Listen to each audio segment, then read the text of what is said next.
Assalamualaikum, hai. Saya Hakim, Pegawai Psikologi Pejabat SUK Johor. Dan saya Syazali Mesaparati, Penerola Pegawai Psikologi SUK Johor. Baiklah, pada hari ini kita akan membicarakan berkenaan dengan kaunselor versus Psikologi. ya. Bila kita sebut berkenaan dengan kaunselor dan psikologi, banyak perkara yang bermain di minda masing-masing. Terutamanya masih ramai yang keliru sebenarnya. Betul tak Cik Syazrin? Betul. InsyaAllah. Baiklah, bila kita sebut psikologi, Cik Syazrin, boleh Cik Syazrin terangkan apa itu sebenarnya psikologi? Okay. Bismillahirrahmanirrahim. Tak kenal maka tak cinta ya. Saya adalah graduan psikologi daripada Universiti Pendidikan Sultan Idris. Okey, psikologi dan kaunseling tidaklah begitu kita panggil ada jurang perbezaan yang besar. Psikologi terutamanya dalam pembelajaran psikologi adalah satu pengajian saintifik, iaitu kajian saintifik mengenai tentang mental process dan juga behavior atau perlakuan manusia. Dalam psikologi ni kita ada banyak sub bidang dalam psikologi, terutamanya dalam psikologi klinikal di Malaysia. Kita dapat lihat psikologi counselling dan psikologi industri. Dan juga kita dapat tengok psikologi counselling dengan counselor juga ada sedikit perbezaan. Dalam term psikologi, kita terutama di Malaysia, kita akan menekankan kepada psikologi klinikal. Psikologi klinikal adalah dia differ juga, agak berbeza dengan ahli psikiatris.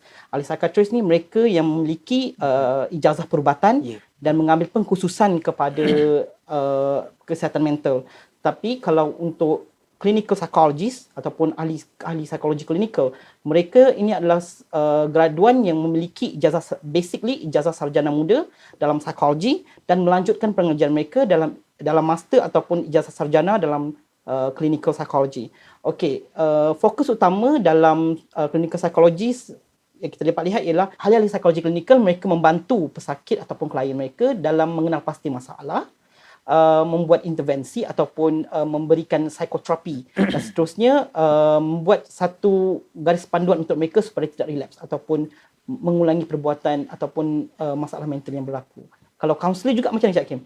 Sebenarnya seperti mana Cik Syazrin kata, psikologi dan juga kaunselor ni sebenarnya jurangnya tak banyak beza. Tetapi ada beberapa perkara yang perlu kita lihat, perbezaan-perbezaan tertentu yang boleh kita perhalusi. Antaranya, bila kita sebut kaunselor ni sebenarnya merupakan seorang individu yang memberikan khidmat kaunseling melalui proses perhubungan menolong yang sistematik berasaskan prinsip psikologi. Tak lari daripada psikologi. Tetapi tuan-tuan dan puan-puan, yang membantu, yang memberikan perkhidmatan ini, individu tersebut ialah seorang kaunselor berdaftar. Yang berdaftar di bawah Lembaga Kaunselor Malaysia.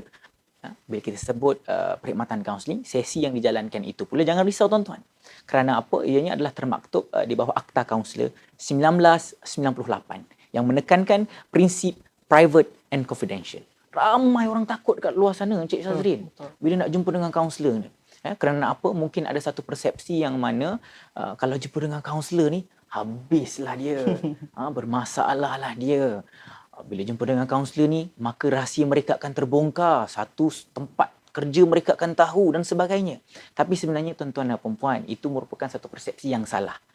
Kerana apa? Mungkin pengalaman yang mereka ada sewaktu di sekolah, bertemu dengan kaunselor di sekolah, yang mungkin sewaktu itu bila jumpa dengan kaunselor berkongsi dan sebagainya, kaunselor telah menceritakan masalah mereka ataupun isu yang dialami oleh mereka kepada cikgu-cikgu yang lain. Tuan-tuan dan puan-puan yang dikasihi sekalian, kami merupakan kaunselor industri untuk membantu tuan-tuan dan puan-puan untuk meningkatkan motivasi untuk bekerja dan memberikan sokongan emosi sekiranya tuan-tuan dan puan-puan memerlukan. Dan saya seru tuan-tuan dan puan-puan untuk pergi mendapatkan pertolongan dan bantuan. Datanglah kepada kami dan kami menerima dengan tangan terbuka. Betul tak Cik Syazrin? Baiklah Cik Syazrin. Bila kita sebut pasal kaunselor dan psikologi lagi, orang selalu lupa Cik Syazrin peranan kita. Boleh Cik Syazrin cerita apa peranan psikologi di BPSM terutamanya, di Kerajaan Negeri Johor? Dapat kita lihat bahawa peranan psikologi ni terlalu banyak, terlalu broad, terlalu besar. Jadi bila kita kecilkan skopnya di dalam industri seperti di Pejabat Susukan Johor, kita dapat lihat tugas ahli psikologi, tugas psikologi ataupun pegawai psikologi adalah membantu, memberi pencerahan tentang apa itu mental disorder ataupun kecelakaan mental dan apa itu penyakit mental dan apa itu gangguan mental. Okey, kita dapat lihat gangguan mental ni amat berbeza dengan penyakit mental.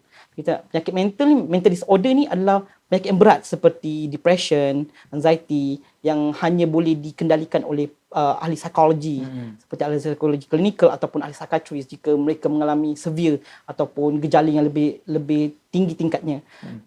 Jikalau rendah macam gejala yang tidak severe, dia boleh berjumpa seperti ahli psikologi kaunseling ataupun kaunselor pun boleh merawat sebenarnya. Ya, betul. Saya setuju dengan apa yang Cik Syazrin katakan.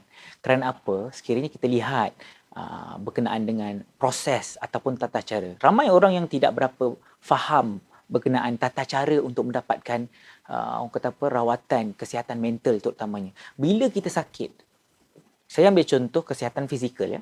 Bila kita sakit darah tinggi terutamanya, kepala pening. Kita tak tahu kita kena darah tinggi tuan-tuan dan puan, kita tak tahu. Betul. Tapi kita pergi jumpa doktor. Dan doktor kata apa? Oh, ada darah tinggi. Sama juga seperti kesihatan mental. Kita rasa kita sedih. Kita jumpa dengan siapa? Takkan nak jumpa dengan doktor. Betul Cik Syazrin? Betul. Jumpa dengan kaunselor lah.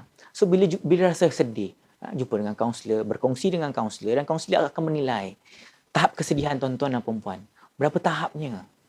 Adakah tahapnya teruk, normal, sedih normal atau sedih abnormal? Bila mana ada sedih abnormal tuan-tuan, dekat sinilah kita boleh lihat kemungkinan ianya boleh membawa kepada depression ataupun kita boleh panggil high level of anxiety, mungkin kita tak tahu. Jadi apa tindakan kaunselor? Itu di luar bidang kaunselor. Apa yang kaunselor buat? Kaunselor akan refer kepada psikologi. Jadi psikologi akan check. Psikologi akan lihat melalui instrumen-instrumen tertentu. Ya, dengan melihat instrumen-instrumen tersebut, memberikan tuan-tuan dan puan-puan, klien kita terutamanya, membuat ujian tersebut, maka kita dapatlah kesan. Dan itu adalah bidang psikologi. Mereka mengesan melalui ujian-ujian yang dilaksanakan. Itu bidang kepakaran psikologi. Jadi keperluan dekat sini kita lihat. Kalau di kaunselor pula, kita akan memberikan bantuan dari sudut option and optional. Ya. Option-option tindak tanduk ataupun tindakan yang boleh kita lakukan. Sebagai contoh, saya ambil contoh, mempunyai sesuatu masalah berkaitan dengan pekerjaan. Ya. Nak berhenti ke, nak kerja ke. Itu merupakan salah satu masalah kerjaya yang dihadapi oleh hampir semua penjawat awam di negeri Johor. Ramai yang mula hilang motivasi bekerja. Ada jalan penyelesaiannya dengan meningkatkan motivasi kerja. Ada juga jalan penyelesaiannya dengan berhenti kerja dan cari kerja lain. Itu juga salah satu jalan penyelesaian. Betul atau salah bukan kaunselor yang tentukan, tetapi yang tentukan ialah tuan-tuan dan puan-puan, kerana tuan-tuan dan puan-puan akan buat keputusan. Kita akan bantu tuan-tuan dan puan-puan untuk membuat keputusan yang terbaik. Betul Cik Syazrin? Okey Syakib, kalau dalam isu praktis ataupun kita takut ada malpraktis dalam kaunseling dan psikologi seperti psikologi sendiri, kita tidak akan dinilai atau tidak akan dipanggil sebagai ahli psikologi jika kita tidak memiliki sekurang-kurangnya ijazah sarjana dalam pengkhususan dalam bidang psikologi klinikal ataupun psikologi industri ataupun psikologi kanak-kanak. Kita belum ada, kalau dalam psikologi ni kita perlu ada satu tingkat pendidikan di mana kita perlu ada satu garis panduan pendidikan, baru kita akan dikira sebagai ahli psikologi, dipanggil psikologis atau ahli psikologi. Bagaimana pula dengan kaunselor? Praktisnya macam mana? Adakah sama juga? Okey, terima kasih Cik Syazrin. Soalan yang baik.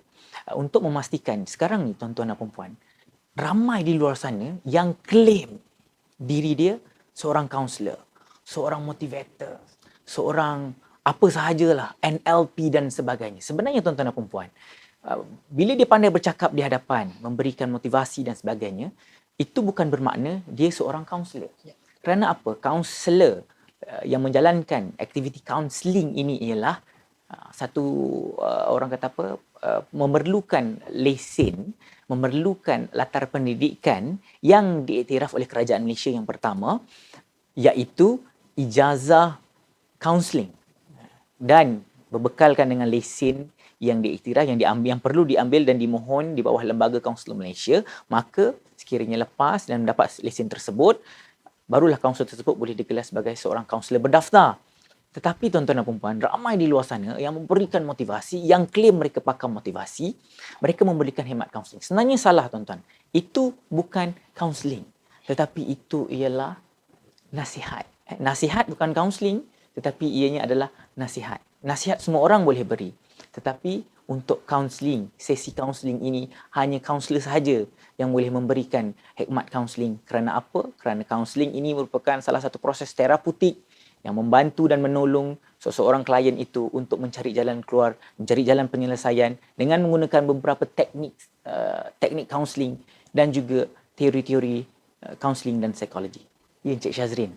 Macam mana pula Cik Syazrin dari sudut psikologi? Mungkin Cik Syazrin nak hurai lebih sikit berkaitan dengan psikologi. Okey, dalam segi praktis psikologi tidak terdapat garis panduannya yang tetap, kerana psikologi adalah satu kajian saintifik untuk behavior dan mental process. Jadi kita akan melihat kita akan lihat banyak kepada patient ataupun klien punya mental behavior, simptom-simptom yang mereka miliki, kerana tak semuanya kita nampak severe simptom ni, mungkin dia ada stress, tapi dia kata stress, tapi mungkin dia menghadapi depression. Kita akan kalau dalam clinical psychology kami akan menjalankan MSE ataupun mental statistical examination yang berpandukan DSM-5 ataupun diagnostic statistical measurement. Okey, yang itu kita panggil kitab psikologi. Kitab suci. Kitab suci penyakit. Dan kebanyakan ahli-ahli psikologi kita bukannya walaupun ahli psikologi mempunyai PhD atau mendapat gelar doctorate dalam psikologi, tapi mereka tidak diiktiraf sebagai, mereka bukanlah doktor. Mereka hanyalah ahli psikologi yang mempunyai pengkhususan dalam psikologi begitu. Betul, Cik Syazrin. Itulah seperti mana yang saya katakan sebentar tadi. Kaunselor dan psikologi ini sebenarnya saling berkait rapat. Betul, Cik Syazrin. Dan kita saling melengkapi dan memerlukan antara satu sama lain. Jadi kaunselor perlukan psikologi dan psikologi perlukan kaunselor. Dan kami bekerjasama antara satu sama lain untuk membantu memberikan sokongan emosi dan juga menyebarkan berkenaan dengan kesihatan mental. Betul Cik Syazrin? Kepada semua masyarakat. Jadi mungkin Cik Syazrin ada sedikitlah kata-kata kepada mereka untuk mendapatkan sesi kaunseling ni. Ramai yang takut lagi ni.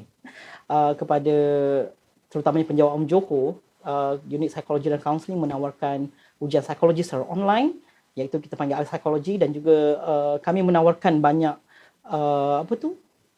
sesi kaunseling bersama dengan kaunselor yang berdaftar dengan Lembaga Kaunselor Malaysia. Kita terdapat 3 orang pegawai psikologi dan kaunselor di unit bahagian pengurusan sumber manusia, unit kaunseling. Dan jangan takut untuk jumpa kaunselor, mereka tak makan anda. Ya, kami semua makan nasi. Jadi jemput datang, jangan takut, jangan malu dan jangan segan. Ingat, tujuan kami hanya satu, untuk bantu kalian semua untuk mencapai potensi diri yang lebih baik. Akhir kata daripada saya, jangan ragu, jangan risau, jangan takut. Datanglah kepada kami kerana kami memberikan perkhidmatan yang terbaik kepada kalian semua. Tanpa anda, siapalah kami? Dan yang paling penting, Cik Syazrin, anda bahagia, kami gembira, kami sedia membantu. Assalamualaikum.